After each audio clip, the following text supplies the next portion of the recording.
BDC நண்பீங்களா வேணாங்க guys. So இன்றைக்கி நான் பார்க்க போகிறேன்னு சொல்லி கேட்டிங்கன்னா, நேற்று ஜிமினோட missing words and last moment and ரொம்ப ஸ்வீட்டான க்யூட்டான கொஞ்சம் வரியான மூமெண்ட்ஸ்லாம் பார்த்துருப்பீங்க. இன்றைக்கி அதையும் தாண்டி இன்னும் ஸ்பெஷலான ஒரு பாய் சொல்கிற லைவ்னு சொல்லலாம், இல்லை ஒரு லாஸ்ட் லைஃப் ஃபார் டியர்ஸ் அப்படின்னு சொல்லிட்டு இருக்கலாம்.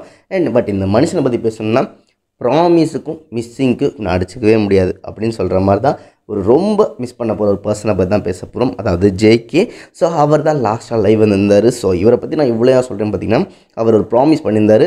கண்டிப்பாக நான் ஹெட் ஷேவ் பண்ணதுக்கப்புறம் பார்த்திங்கன்னா எத்தனை லைவ் வந்தாலும் நான் போகிறதுக்கு முன்னாடி கடைசியாக ஒரு லைவ் வந்துட்டு பாய் சொல்லிட்டு தான் போவேன்னாரு. அதை நிறைவேற்றிருக்காரு. அண்ட் அதை தாண்டி எல்லாத்த விட மிஸ்ஸிங்கை இவர் தான் ஃபஸ்ட்டு ஸ்டார்ட் பண்ணார். ஏன்னா ரொம்ப நாளைக்கு முன்னாடி பார்த்திங்கன்னா ஓல்டு வீடியோஸ்லாம் பார்த்து மிஸ் பண்ணுறேன் அப்படின்னு சொல்லி ரொம்ப நாளைக்கு முன்னாடி மிஸ்ஸிங்கை ஸ்டார்ட் பண்ணி வருத்தத்தில் வந்தார் இவர் தான். ஸோ அவ்வளோ வருத்தத்தோட லைவில் என்ன வருத்தமாக சொல்லியிருப்பாருன்னு வாங்க பார்த்துக்கலாம். பட் அது கூட இது மாதிரி நிறைய வீடியோஸ்க்கு மறக்காமல் சப்ஸ்கிரைப் பண்ணிக்கோங்க. அண்ட் இப்போ அதே மாதிரி பார்த்திங்கன்னா லைவ் இவர் வராரு, வந்தோடனே ஹாயில் சொல்கிறாரு. பட் அந்த லைவில் பார்த்திங்கன்னா ஒரு ட்ரையர் ஓடிட்டுருக்க சவுண்டு மாதிரி கேட்டுட்ருக்கு. ஸோ ஆர்மிஸ்லாம் கேட்குறாங்க, என்ன மிலிட்ரிக்கு போகிறதுக்கு முன்னாடி போய் துணி துவச்சிட்ருக்கீங்களா, என்னங்க இதுங்க, எவன் என்னென்னமோ பண்ணுவான், நீங்கள் போய் துணி துவச்சிட்ருக்கீங்களா அப்படின்னா, ஆமாம் நான் கிளம்ப போகிறேன், பட் அதுக்கு முன்னாடி எல்லாத்தையும் ஃபிட் பண்ணிட்டு அதை சரி பண்ணிட்டு போகணும். ஸோ அதோட பிஃபோர் இருக்க எல்லா கிளாஸையும் நான் வாஷ் பண்ணி அண்ட் இப்போ ட்ரையரில் போட்டிருக்கேன் அப்படின்னு சொல்லுவார். அப்படின்னு சொல்லிட்டு ஒரு சிரிப்பும் சிரிப்பார். அண்ட் அதை தாண்டி அந்த சிரிப்பில் நிறைய பெயின் தான் தெரிற மாதிரி இருக்கும். அண்ட் அதை தாண்டி இதுதான் என்னோட லாஸ்ட் லைவ் அப்படின்னு சொல்லுவார். அதுக்கப்புறம் பார்த்திங்கன்னா இன்றைக்கி தான் ஆரம்பம் மிலிட்ரி ஜாயின் பண்ணி தான் அதை பார்த்துருப்பீங்க. அவங்க சூப்பராக போனாங்க. பட் இருந்தாலும் போனது ரொம்ப வருத்தங்களாக இருந்துச்சு. அதே மாதிரி தான் நானும் போக போகிறேன் அப்படின்னு சொல்லிட்டு இன்றைக்கி பார்த்திங்கன்னா இதை பார்த்துட்டு அதுக்கப்புறம் நான் ஃபுட் சாப்பிட்டேன். அதுக்கப்புறம் பார்த்திங்கன்னா கொஞ்சம் ஒர்க் இருந்துச்சு, அதை ஒர்க்லாம் முடித்தேன். அதுக்கப்புறம் பார்த்திங்கன்னா வீட்டை க்ளீன் பண்ணுற வேலை அதை பண்ணிட்டு பேக்கப் பண்ணி வச்சுட்டு அண்ட் லேட்டாக லைவ் வந்தேன். அதுக்கு தான் ரொம்ப சாரி ஃபஸ்ட் சொல்லிக்கிறேன்.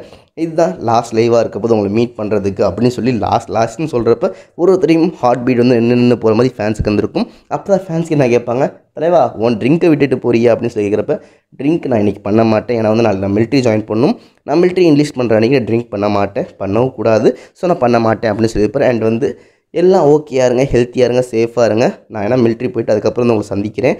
அண்ட் இதுதான் என்னோடய last day before military. And இன்னைக்கு என்ன தான் சொன்னாலும் மனசும் மைண்டும் ஒத்துழைக்கவே இல்லை.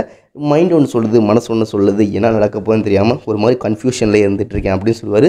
பட் இதெல்லாம் தாண்டி இன்றைக்கி நான் ரெஸ்ட் எடுத்தே ஆகணும். ஏன்னா நாளைக்கு ஜாயின் பண்ண போகிறோம், செம்ம ஹெக்டிக்காக இருக்க போகுது அப்படின்னு சொல்லிட்டு இருப்பார். இல்லை நான் மட்டும் கிடையாது, நீங்களும் நல்லா பண்ணுங்கள். ஏன்னா நிறையாவே கற்றுறது உங்களுக்கு வந்துட்டுருக்கும். ஸோ அதெல்லாம் பார்த்து என்ஜாய் பண்ணுங்கள். அண்ட் ஹெல்த்தியாக இருங்க, ஓகேவாக இருங்க.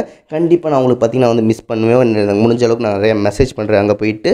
அண்ட் எல்லா மெம்பர்ஸும் நாளையோட மிலிட்ரி ஜாயின் பண்ண போகிறோம்.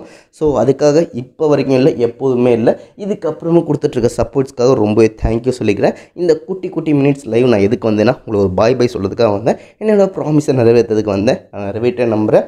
அண்ட் எனக்கு சப்போர்ட் பண்ணுவீங்கன்னு நினைக்கிறேன். அண்ட் தயவு செஞ்சு மிஸ் பண்ணாதீங்க, லவ் பண்ணிகிட்டே இருங்க. அதுக்காக லவ் யூன்னு சொல்லிட்டு நான் ஸ்ட்ராங்காக திருப்பி வருவேன். பாய் சொல்லிட்டு திருப்பி டேக் கேர் பண்ணிக்கணும்னு சொல்லிட்டு திருப்பி பாய் சொல்லிட்டு திருப்பி ஒரு லவ் யூ சொல்லிட்டு இது மாதிரி லவ் யூ நிறையா லைவ் சொல்லிட்டு இருந்தார். அண்ட் பாயும் அடிக்கடி சொல்லிட்டு இருந்தார். ஸோ இது மாதிரி சொல்லிட்டு லாஸ்ட்டாக பார்த்தீங்கன்னா ஒரு லவ் யூ பாயும் சொல்லிட்டு லைவை முடிச்சிடுவார். பட் இந்த லைவ் எனக்கு எப்படி இருந்துச்சு பார்த்தீங்கன்னா, இது வரைக்கும் அவர் வந்த எல்லா லைவ்லேயும் பார்த்திங்கன்னா ஒரு க்யூட்னஸ் இருக்கும், ஒரு ஸ்மைல் இருக்கும், ஒரு ஹாப்பினஸ் கிடைக்கும், ஒரு மனசு ஒரு சாட்டிஸ்ஃபேக்ஷன் இருக்கும். பட் இந்த லைவில் ஒரு சோகங்கள் பின்னாடி என்ன தான் சிரிப்பு இருந்தாலும் அதுக்கு பின்னாடி ஒரு சோகமான ஒரு சோகம் இருக்க மாதிரி தான் தெரிஞ்சிச்சு. அதை தாண்டி உங்கள்கிட்டலாம் ஒரு கேள்வி என்னென்னா, இது வரைக்கும் இந்த வருஷத்தில் ஜேகே எத்தனை லைவ் வந்தான்னு சொல்லி முடிஞ்சால் கரெக்டாக சொல்லுங்கள் பார்ப்போம். சின்ன கெஸ்ஸை சொல்கிறேன். எத்தனை இருக்குன்னா, அவர் வயசு இப்போ எவ்வளோ ஆக போதோ அதுக்கு மேலே தான் இருக்க போகுது.